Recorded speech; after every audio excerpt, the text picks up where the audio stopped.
es el momento de escuchar el comentario de nuestro compañero Esteban Delgado. Gracias a la bella, inteligente, iluminada Muñoz, a los amables oyentes de la Z101, el gobierno de la tarde. A propósito de que estamos en Semana Santa, hoy es miércoles santo, el cuarto día de la Semana Santa, tomando en cuenta que la Semana Santa en términos religiosos se inicia el domingo de Ramos, no el lunes.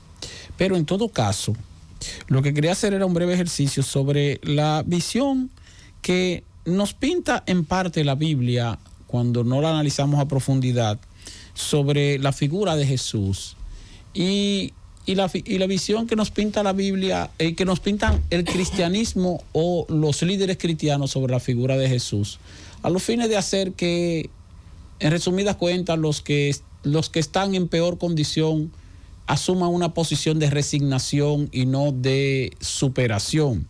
Me refiero a los más pobres, a los más desposeídos. Y si ustedes se fijan en los mensajes de la Iglesia Católica como de la Iglesia Cristiana no católica, se darán cuenta de eso, de que el mensaje siempre va dirigido a que copiemos de Jesús en cuanto a lo que tiene que ver con la resignación y no necesariamente en cuanto a lo que tiene que ver con la superación. Y lo vemos en las películas, cuando vemos a un Jesús que anda con un mameluco ahí, unas zapatillas, y que anda caminando como muy humilde, muy pobre, muy 2 o 3 discípulos que están a su alrededor, cuando la realidad no es esa.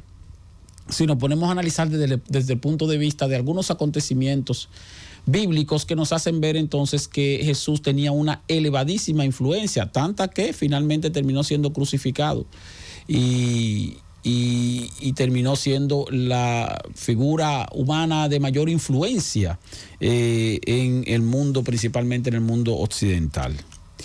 Quiero mencionar algunos aspectos que hacen que entendamos que Jesús no era un cualquiera. Uno de ellos es su llegada a Jerusalén. Bueno, lo pintan como que llegó en un burrito, rodeado de un grupito de gente, pero resulta que este individuo llega con una multitud tan grande que fíjense que ahí es que se produce el llamado milagro de los peces y los panes. Cuando se le acercan los discípulos y le dicen, mire Jesús, no alcanza la comida para tanta gente que venían atrás de Jesús. Quiere decir que tenía un liderazgo importante. Y se produce entonces el milagro de la multiplicación de los panes y los peces. Entonces, lo otro es cuando entra a Jerusalén. Fíjense que Jesús llega y hay un individuo que es uno de los personajes más importantes de la comunidad, que era recaudador de impuestos, Zaqueo. Y si hubiera sido un cualquiera, no se produce lo que se produjo. Jesús llega y le dice a Zaqueo, voy a cenar en tu casa hoy. Y este individuo se espanta y dice, no, pero claro que sí, cómo no. Y lo recibe como todo un príncipe en su casa, con toda clase de lujos y con las mejores comidas, los mejores servicios. Y es cuando Zaqueo ahí dice que va a donar una parte de sus bienes, la mitad de sus riquezas y ese tipo de cosas. Y esa es la parte romántica que tiene este capítulo. Ahora lo que quiero que vean es cómo un individuo de la importancia de Zaqueo le presta la atención que le presta a esta persona, que entonces quiere decir que no era tan humilde o que no era tan insignificante como nos lo quieren pintar, como una persona muy resignada, atento a que era el enviado del Señor. Era un triunfador, era un líder. Tenía tanto liderazgo que cuando le dijo a Zaqueo que iba a cenar en su casa, Zaqueo armó toda una cena, todo un banquete para recibirlo. Pero además Jesús tenía 12 apóstoles, señores. 12 apóstoles que eran prácticamente un círculo o un anillo que impedía el acceso de cualquier persona a Jesús. Y fíjense que hay algunos capítulos donde presentan gente que está vuelto loco por acercarse a Jesús y toparle a su manto y así. Y entonces, como hacen los líderes políticos, un presidente, una persona, o sea, está bien, déjenlo pasar. O sea que para acceder a Jesús había que acceder a uno de los 12 apóstoles. Y los 12 apóstoles a su vez tenían también asistentes. Y así sucesivamente, por lo tanto se trata de alguien que no era tan accesible como se quiere pintar. Pero dentro de los 12 apóstoles había un tesorero, que es el calumniado, como dice el libro del profesor Juan Bosch, Judas Iscariote, que era tesorero. Si tú tienes una congregación donde tú tienes un tesorero designado, quiere decir entonces que no es una congregación cualquiera. Pero también está el acontecimiento del mercado, o no del mercado, del templo. Cuando Jesús llega al templo, donde hay un mercado, donde hay una cantidad de mercaderes haciendo transacciones que pudiéramos calificar de millonarias si estuviéramos hablando de la actualidad, y el hombre agarra y tumba todo y desbarata todo. Imagínense que se aparezca un supuesto líder aquí y que vaya ahí al mercado de la Duarte, ahí, para no exagerar mucho, y que agarre y destruya todo lo que hay ahí, indignado porque están profanando el templo. Lo pican, sale picadito. Pero ahí todo el mundo se quedó resignado, todo el mundo se quedó callado ante la ira de Jesús porque estaban profanando un templo los mercaderes que tenían poder económico, mucho poder económico. Y nadie se atrevió a ponerle la mano porque entonces se trataba de un triunfador, no de un resignado. Ay, pobre Jesús, yo me debo resignar como se resignó Jesús. No, imítelo en la visión del triunfo y de la superación. Otro ejemplo también que te da muestra de que Jesús no era un cualquiera es el caso, por ejemplo, de que, señores, llamaba tanto la atención que los sumos sacerdotes se le acercan en la intención de ver cómo afectan su liderazgo y cómo lo ponen en una posición de desgracia frente al imperio.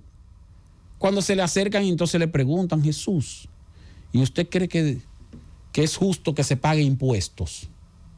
Y es cuando Jesús toma la moneda y le pregunta a la comunidad: ¿de quién es la cara que está en esta moneda? Ah, del César. Pues denle a César lo que es del César y a Dios lo que es de Dios. Jesús está mandando, no, yo vine aquí a perdonar sus pecados, pero yo no vine aquí a decirle a ustedes que alteren el orden público, ni vine a decirle a ustedes que no paguen impuestos y que se rebelen. No, espérense un momento. Si hay que pagar impuestos, paguen sus impuestos. Denle a César lo que es del César y denle a Dios lo que es de Dios. O sea, fíjense cómo, pero se le acercan los sumos sacerdotes. Si hubiera sido un cualquiera, no hubieran tenido la intención, ni siquiera le hubieran hecho caso. Y finalmente, o no finalmente, está el caso del lavado de los pies. Jesús hace un acto de humildad que sorprende y hasta cierto punto indigna a sus discípulos cuando decide lavarle los pies.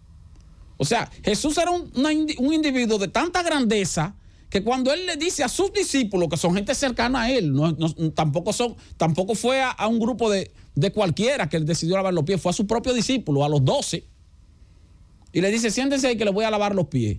Ellos mismos se sorprenden y dicen: no, pero maestro, pero ¿cómo puede ser posible que usted me lave los pies? O sea, fíjense la grandeza de este individuo, el liderazgo de este individuo.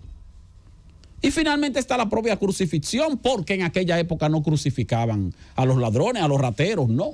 Crucificaban a las personas que representaban determinado peligro para el imperio, a los insubordinados o a los, vamos a decir, a los opositores. Tenían otro nombre en aquella época. La crucifixión era una forma de muerte que también tenía su distinción y su categoría, no era para cualquiera. Pero esa parte no voy a entrar mucho en profundidad porque ciertamente tampoco, si nos pudiéramos hablar de la Biblia y de las Escrituras, entonces no termináramos nunca. Pero hago esa referencia es para que los cristianos, católicos y no católicos, no veamos a Jesús solamente como un ejemplo de resignación ante las situaciones difíciles que se presenten y ante la situación de pobreza en que pudiéramos estar viviendo, sino que lo veamos como un ejemplo de superación. Un ejemplo de superación que alcanzó un liderazgo tan grande que se convirtió en la figura más importante de la humanidad, aun cuando nació en un pesebre, rodeado de animales, oculto, y tuvo que salir su papá y su mamá huyendo, o su padrastro y su mamá huyendo para que no lo mataran. Entonces, veamos a Jesús como un ejemplo de superación, como un ejemplo de superación, como un ejemplo de rebeldía ante lo incorrecto y como un ejemplo entonces de que es posible echar para adelante y desarrollarse y adquirir liderazgo y adquirir buen posicionamiento en términos sociales, haciendo lo correcto y no precisamente resignándonos a que nos mantengan con una bota en la espalda. Ese es el mensaje religioso que envía la Biblia y que envía el cristianismo, de la resignación, pero la resignación para que se mantengan iguales las clases sociales, los ricos y los pobres en resignación imitando a Jesús, los ricos entonces en resignación, pero también imitando a Jesús en la parte del triunfo de Jesús. Vamos a imitar a Jesús entonces en la parte del triunfo y del desarrollo y del liderazgo, de aquel que luego se dejó crucificar aún habiéndolo evitado, porque estaba escrito y porque se había comprometido con su creador, con quien lo envió, para aceptar esto y con eso constituirse en el liberador de los pecados de la humanidad en ese momento. Pero no precisamente porque no tuviera el poder para liberarse de esa situación que vivió. Francis.